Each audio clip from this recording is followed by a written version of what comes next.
Hola compañeros, nosotros somos el equipo número 1 y nos corresponde exponer las últimas dos partes del capítulo 23, obesidad y regulación de la masa corporal y obesidad, síndrome metabólico y diabetes tipo 2. Como expositores estaremos Parra Montoya Heidi y Romero Gutiérrez Nomarodín. Como apoyo tendremos a Torres Acero Levi Ezequiel. Primero hablaremos de la obesidad y regulación de la masa corporal, dando una pequeña introducción a continuación. En la población de los Estados Unidos, el 35% de los adultos son obesos, mientras que un 35% adicional tienen sobrepeso. De acuerdo con el índice de masa corporal, un IMC por debajo de 25 se considera normal, uno de 25 a 30 tiene sobrepeso y uno superior a 30 indica obesidad. El índice de masa corporal se puede calcular dividiendo el peso entre la altura al cuadrado. La obesidad constituye un peligro para la vida. Aumenta significativamente las probabilidades de padecer diabetes tipo 2, así como ataques de corazón, embolias y cánceres de colon, mama, próstata y endometrio. La obesidad es el resultado de ingerir más calorías en la dieta que las utilizadas en las actividades corporales que consumen energía. El cuerpo puede afrontar un exceso de calorías de la dieta de tres maneras: convirtiendo el exceso de combustible en grasa y almacenarla en el tejido adiposo, quemar el exceso de combustible mediante ejercicio extra y malgastar el combustible desviándolo hacia la termogénesis en mitocondrias desacopladas.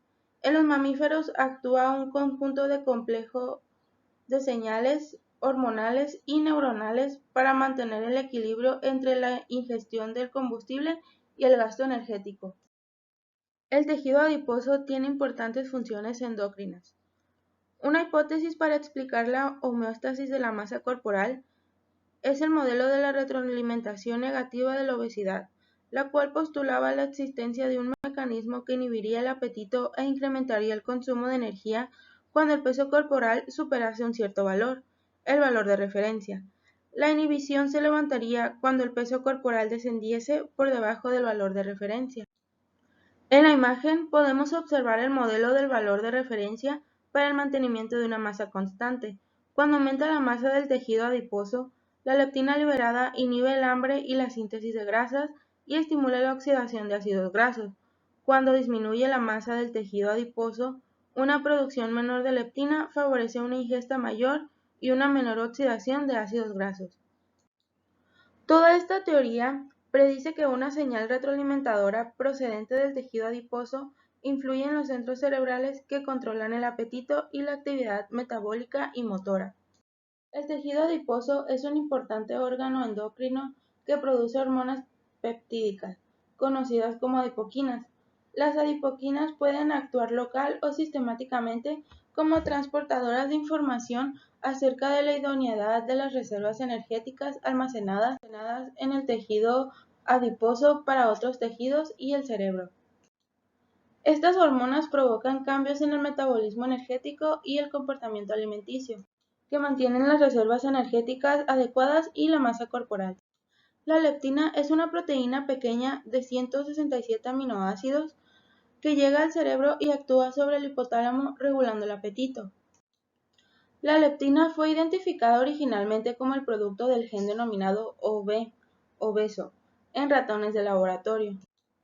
Los ratones que muestran el genotipo OB, es importante abrir un paréntesis para mencionar que las letras minúsculas indican una forma mutante del gen.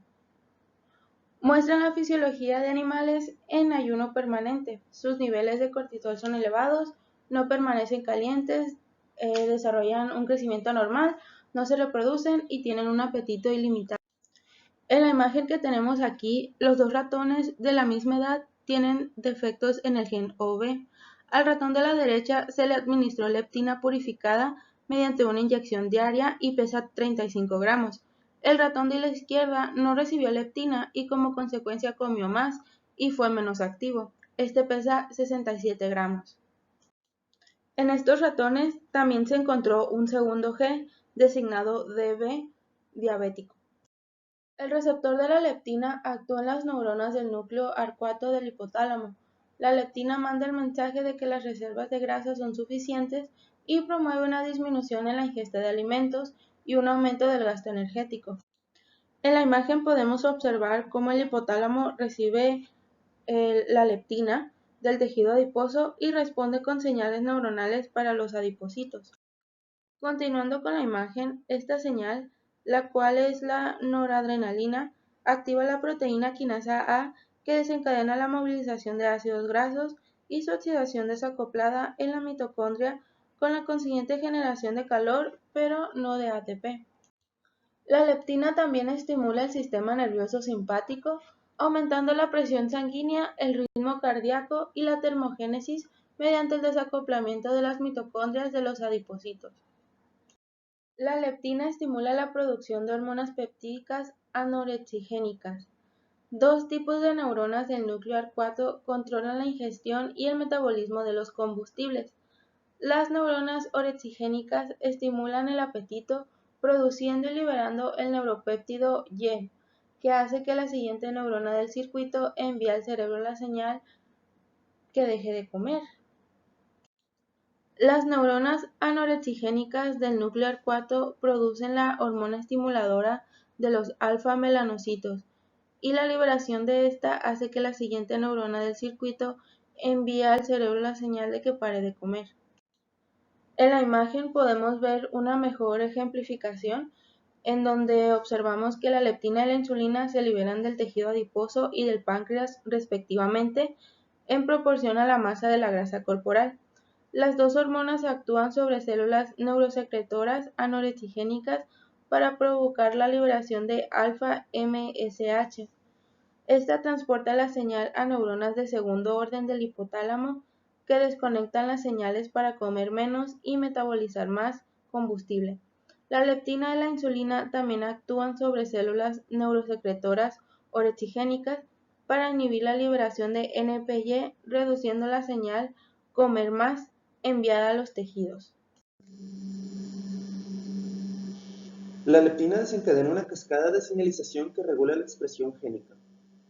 La señal de la leptina se traduce mediante un mecanismo usado por los receptores del interferón y de los factores de crecimiento, denominado sistema JAK-STAT. El receptor de la leptina, que solo tiene un segmento transmembrana, dimeriza cuando la leptina se une a los dominios extracelulares de dos monómeros.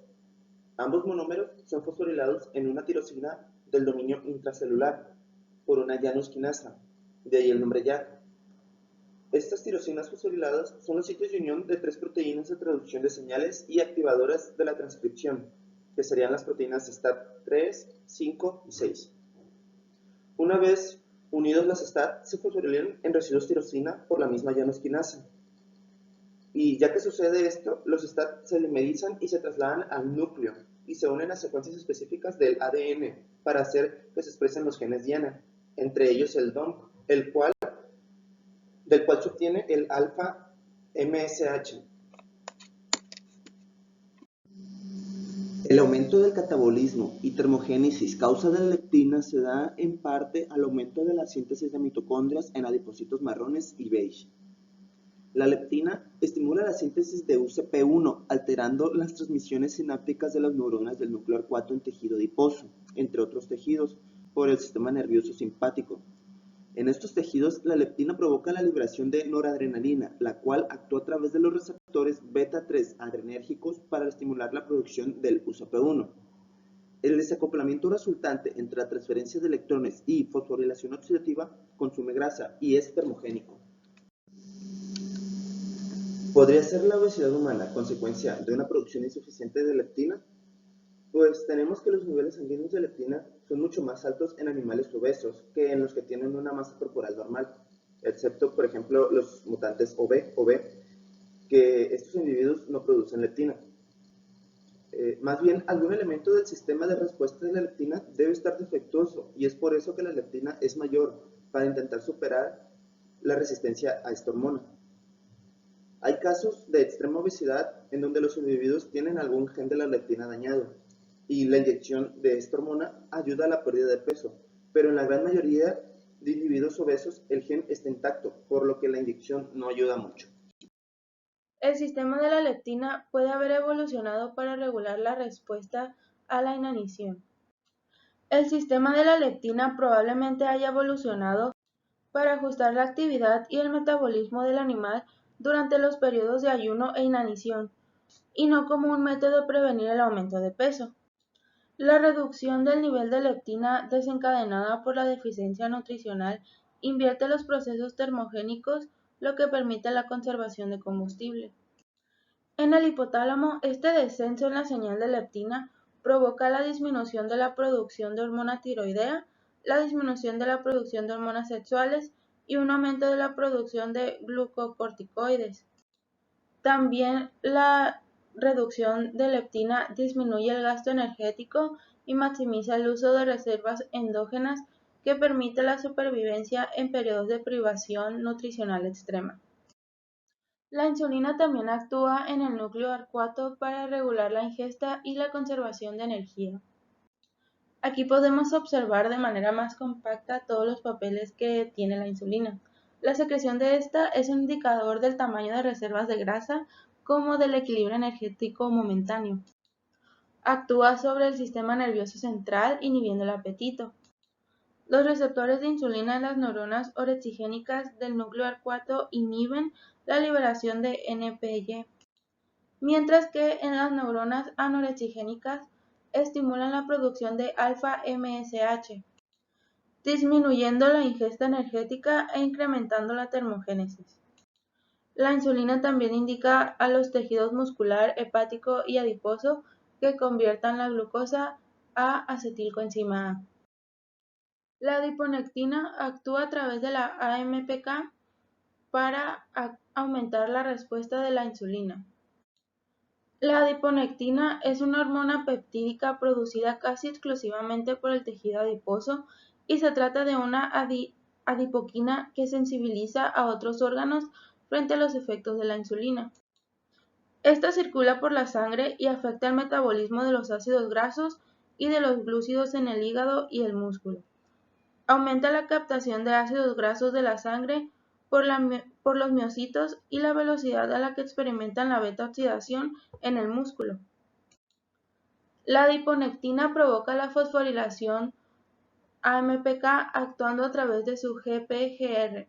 La AMPK se activa mediante cofactores que indican la conveniencia de desplazar el metabolismo a favor de la producción de energía y un decremento de la biosíntesis. En la imagen podemos observar el papel de la proteína quinasa activada por AMP en el mantenimiento de la homeostasis energética. El ADP producido por las reacciones de síntesis se convierte en ATP y AMP por la adenilato quinasa. El AMP activa la AMPK que regula recíprocamente las rutas consumidoras y generadoras de ATP, fosforilando enzimas claves. Las condiciones o agentes que inhiben la producción de ATP por reacciones catabólicas, tales como la hipoxia, falta de glucosa, venenos metabólicos, aumentan la AMP y activan la AMPK y estimulan el catabolismo. Cuando la ATP es elevada, el ATP impide la unión del AMP a la AMPK, disminuyendo así la actividad de AMPK y enlenteciendo el catabolismo. La AMPK coordina catabolismo y anabolismo en respuesta al estrés metabólico. La AMP quinasa se ha convertido en un factor importante en la coordinación de las rutas metabólicas, en la actividad del organismo y en el comportamiento alimentario. Esta proteína quinasa, activada por AMP, monitoriza el estatus energético y de nutrición en las células individuales y desplaza el metabolismo hacia la generación de energía cuando es necesario para mantener la homeostasis metabólica. La AMP quinasa actúa en el hipotálamo para mantener el organismo entero en un equilibrio energético, en el que la AMP quinasa sigue el estatus energético de una célula a través de su respuesta a la concentración de AMP. En la imagen podemos apreciar que la adiponectina y el ejercicio van a favorecer a la AMP quinasa. ¿Y esto qué nos va a provocar?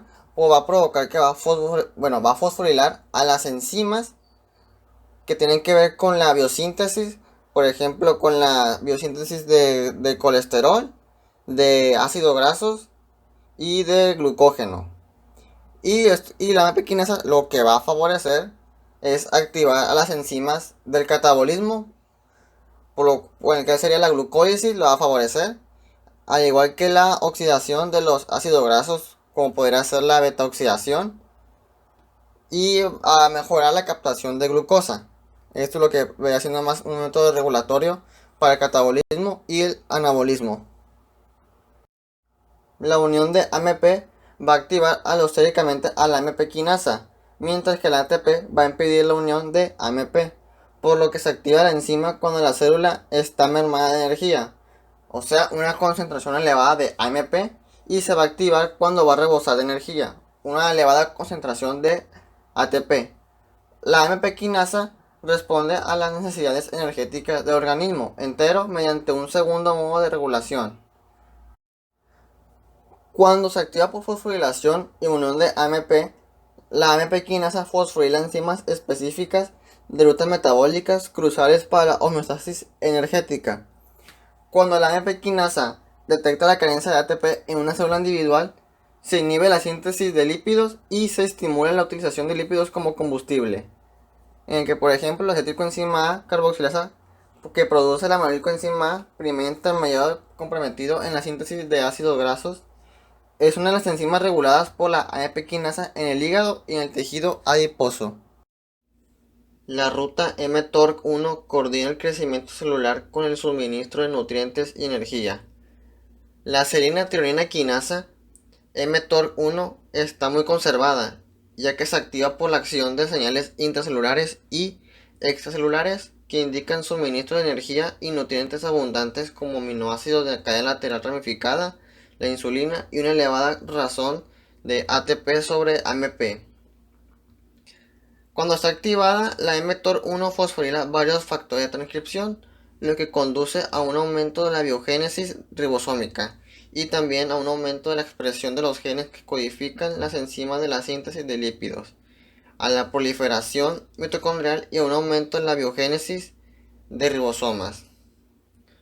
Cuando sucede el ayuno, da lugar a la inactivación de la mTOR1 con la consecuencia de un aumento en la degradación de proteínas y glucógeno en el hígado, músculo y una movilización de triglicéridos en el tejido adiposo.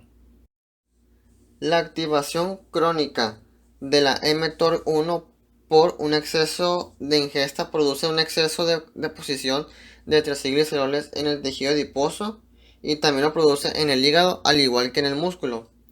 Y esto puede contribuir a la insensibilidad de la insulina y a presentarse la diabetes tipo 2.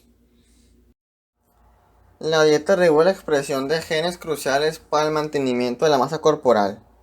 Existen proteínas de una familia de factores de transcripción activados por ligandos conocidos como receptores peroxisómicos activados por proliferador, que abreviado sería PAR. Y estos responden a cambios en los lípidos de la dieta alternando la expresión de genes que intervienen en el metabolismo de grasas y glúcidos. Los par alfa, los par sigma y los par gamma son miembros de esta superfamilia de receptores nucleares y actúan en el núcleo formando heterodímeros con otro receptor nuclear, el RXR, uniéndose seguidamente a regiones reguladoras de ADN cerca de los genes bajo su control y cambiando su velocidad de transcripción. El par gamma se expresa en diversos tejidos, incluido el tejido adiposo, que es necesario en la activación de genes requeridos en la diferenciación de fibroblastos en adipocitos y de genes que codifican proteínas utilizadas en la síntesis y almacenamiento de lípidos en los adipocitos. En el par alfa se expresa en el tejido riñón, corazón, músculo esquelético y en el tejido adiposo marrón. Entre los ligandos que activan este factor de transcripción se encuentran los icosanoides, los ácidos grasos libres y los fármacos denominados fibratos, tales como el fenofibrato y el ciprofibrato, que se usan para tratar las enfermedades coronarias pues fomentan el aumento de las HDL y la disminución de los triacilgliceroles en la sangre. En los hepatocitos, el PAR-alfa activa los genes necesarios para la detoxificación de ácidos grasos y para la formación de cuerpos cetónicos durante el ayuno. El PAR-sigma y el PAR-beta son reguladores clave de la oxidación de grasas que actúan en respuesta a los cambios en los lípidos de la dieta. El PAR-beta actúa en el hígado y en el músculo, estimulando la transcripción de al menos 9 genes que codifican proteínas de la beta-oxidación y para la disipación de energía a través del decoplamiento de las mitocondrias. La grelina, la PYY336 y los cannabinoides influyen en los hábitos de ingesta a corto plazo. La hormona peptídica grelina, producida por las células que revisten el estómago, identificada originalmente como un estimulante para la liberación de la hormona del crecimiento y, posteriormente, se observó que era un poderoso estimulante del apetito en ventanas de tiempo más cortas que la leptina y la insulina. Los receptores de la grelina están en la hipófisis, donde afectan la liberación de la hormona del crecimiento, y en el hipotálamo, donde afectan el apetito, músculo cardíaco y tejido adiposo. La concentración de grelina presenta fluctuaciones a través del día, alcanzando un pico justo antes de comer y un descenso abrupto después de comer. Los individuos con síndrome de Prader-Willi presentan unos niveles de grelina muy elevados, produciendo un hambre insaciable, y esto provoca una obesidad extrema llevando a la muerte.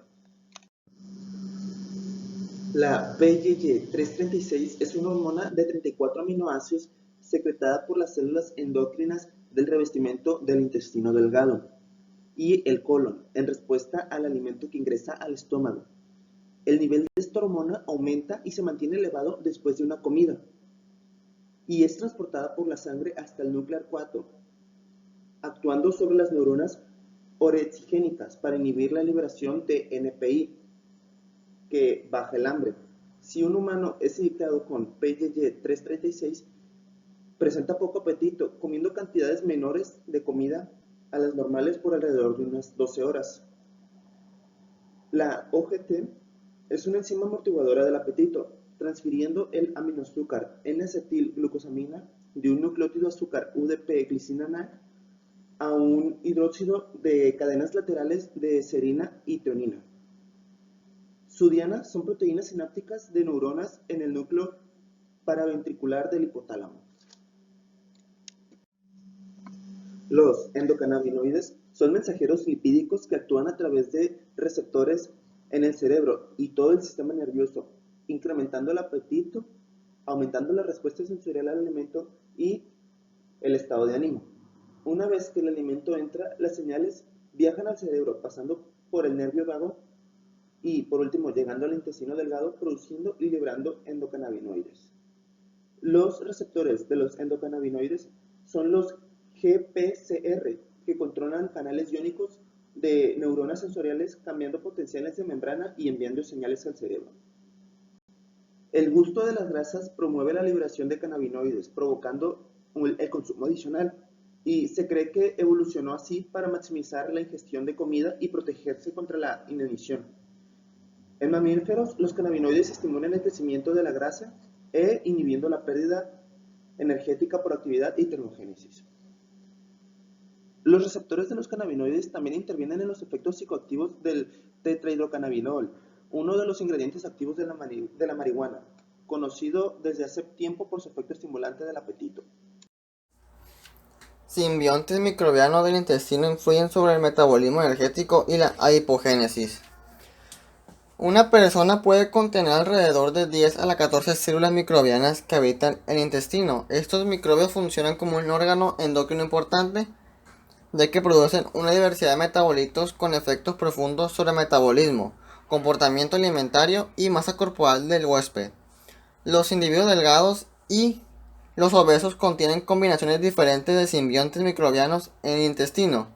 Las investigaciones sobre esta observación condujeron al descubrimiento de que los microbios del intestino liberan productos de fermentación, ácido graso de cadena corta, tales como cetato, propionato, butirato y lactato, que entran en el torrente circulatorio y desencadenan cambios metabólicos en el tejido adiposo. Los microorganismos en el colon generan productos metabólicos que pueden tener efectos significativos, que pueden ser positivos o negativos sobre la salud. En la imagen podemos apreciar varios ejemplos. Por ejemplo, el metabolismo de los ácidos biliares primarios a ácidos biliares secundarios que actúan a través de los receptores nucleares estimulando la termogénesis en el tejido adiposo marrón del huésped e incrementando tanto el consumo energético como la sensibilidad a la insulina al tiempo que reduce la inflamación.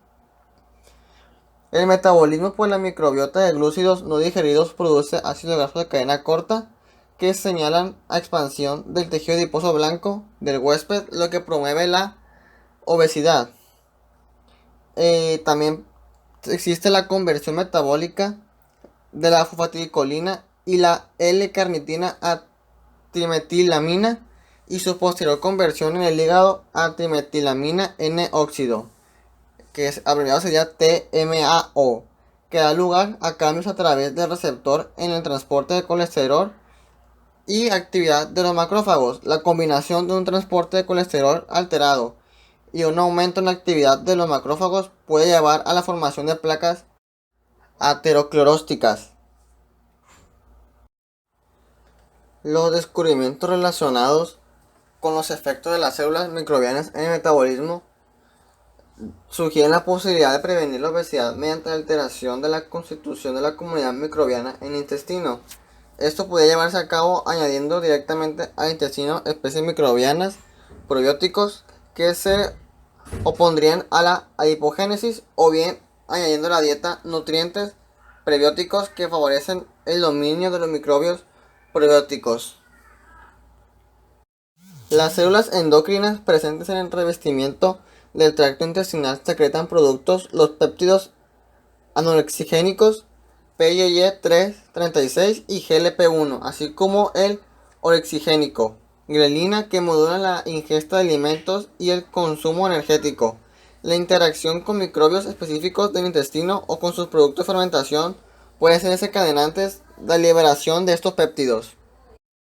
Este sistema de control neuroendocrino sobre la ingesta de alimentos y el metabolismo interconectado de manera exquisita probablemente haya evolucionado para proteger contra la inanición y eliminar la acumulación contraproducente de grasa. Obesidad, síndrome metabólico y diabetes tipo 2. Obesidad, síndrome metabólico y diabetes tipo 2. En el mundo industrializado existe una epidemia creciente de obesidad y de diabetes tipo 2 asociada a ella. En el mundo existe 300 millones de personas con diabetes y las proyecciones razonables predicen un aumento espectacular de casos durante la próxima década como consecuencia de la epidemia mundial de obesidad. La patología de la diabetes incluye enfermedades cardiovasculares, fallo renal, la ceguera, amputaciones debido a la neuroterapia y una mala curación en las extremidades que lleva a las amputaciones. En el 2014, la mortalidad global debida a la diabetes se calculó en unos 4 millones. Es una cifra que con toda seguridad puede aumentar en los próximos años. En la diabetes tipo 2, los tejidos se vuelven insensibles a la insulina. El rasgo genuino de la diabetes tipo 2 es el desarrollo de la resistencia a la insulina, por lo que es necesaria más insulina para producir el mismo efecto biológico. En primeras etapas, las células beta pancreáticas secretan la insulina necesaria para compensar la menor sensibilidad del músculo y el hígado, pero las células beta al final sucumben, y esa falta de insulina se refleja en la incapacidad de regular la glucosa en sangre. Hay un estado intermedio previo a la diabetes conocido como síndrome metabólico, que se caracteriza por la obesidad en el abdomen, hipertensión, lípidos sanguíneos anormales y glucosa en sangre ligeramente elevada en el ayuno. Y, por supuesto, también cambios en las proteínas sanguíneas relacionadas con la coagulación anormal o la inflamación. ¿Qué es lo que predispone a los individuos con síndrome metabólico a desarrollar diabetes tipo 2? La acción de la PPARI sobre adipocitos los mantiene normales para sintetizar y almacenar trigliceroles. Los adipocitos son sensibles a la insulina y producen leptina, que provoca el almacenamiento intracelular continuado de trigliceroles. Pero en los individuos obesos, el exceso de calorías ingeridas hace que los adipocitos estén rellenos de trigliceroles y que el tejido adiposo no pueda afrontar el aumento ulteroles de la demanda de almacenamiento de trigliceroles. El tejido adiposo relleno de lípidos libera factores proteicos que atraen macrófagos. Estos desencadenan la respuesta inflamatoria que interfiere en el depósito de trigliceroles en adipocitos, favoreciendo la salida de ácidos grasos libres a la sangre. Estos ácidos grasos en exceso penetran las células hepáticas y musculares, donde se convierten en trigliceroles otra vez, que se acumulan en forma de gotículas de lípidos, formando depósitos ectópicos y provocando la insensibilidad a la insulina en el hígado y músculos. La resistencia a la insulina implica el deterioro de varios de los mecanismos a través de los cuales la insulina ejerce efectos metabólicos, como los cambios de proteínas, cambios en actividades enzimáticas de señalización y de factores de transcripción. Varios fármacos que aumentan la sensibilidad a la insulina en la diabetes tipo 2 actúan sobre proteínas de las rutas de señalización y su acción está de acuerdo con el modelo de la lipotoxicidad. Las tiazolidinodionas se unen al PPARI, activando una serie de genes específicos de los adipocitos que promueven la diferenciación de los preadipocitos en adipocitos pequeños, y de este modo aumentan la capacidad del organismo para absorber ácidos grasos de la dieta y almacenarlos como trigliceroles. Hay factores genéticos que predisponen a la diabetes tipo 2. Al menos 10 locis genéticos han sido asociados a la diabetes tipo 2. Cambios en estos diabetogenes producen un aumento relativamente pequeño de la probabilidad de diabetes tipo 2. La diabetes tipo 2 se trata con dieta, ejercicio, medicación y cirugía. Hay estudios que demuestran que hay 3 factores que mejoran la salud de los individuos con diabetes tipo 2. Primero tenemos la dieta restringida, que restringe la carga general del manejo de ácidos grasos. La composición lipídica de la dieta influye a través de los PPAR en la expresión de genes que codifican proteínas implicadas en la oxidación de ácidos grasos y la combustión de las grasas. Después tenemos al ejercicio, que activa a la AMP quinasa y a la adiponectina. La AMP quinasa hace que el metabolismo oxide grasas e inhiba la síntesis de las mismas. También consume calorías contribuyendo a la pérdida del peso y aumenta la liberación de iricina del músculo a la sangre. Esta provoca un aumento en la expresión de los genes UCP1 en el WAT y estimula el desarrollo de adipocitos beige, por lo que aún después del ejercicio se siguen usando termogénesis. También suelen ser utilizados fármacos como las sulfonilurias, que actúan sobre los canales de potasio controlados por el ATP de las células beta para estimular la liberación de insulina. También tenemos a la metformina, que activa a la AMP quinasa. Su diana es el complejo 1 mitocondrial y su inhibición reduce la producción de ATP, aumentando la concentración de AMP, activando a la AMP quinasa, misma que desplaza el metabolismo hacia la conservación de energía, que sería, por ejemplo, el incremento en captación y oxidación de glucosa, aumento en la movilización y oxidación de ácidos grasos y esteroles. En el caso de obesidad extrema y diabetes tipo 2, se puede aliviar y revertir con una cirugía bariátrica, que altera el camino del alimento a través del estómago hacia la parte superior del intestino delgado. En el bypass, el estómago es reducido a una pequeña bolsa unido al esófago y a la región media del intestino delgado.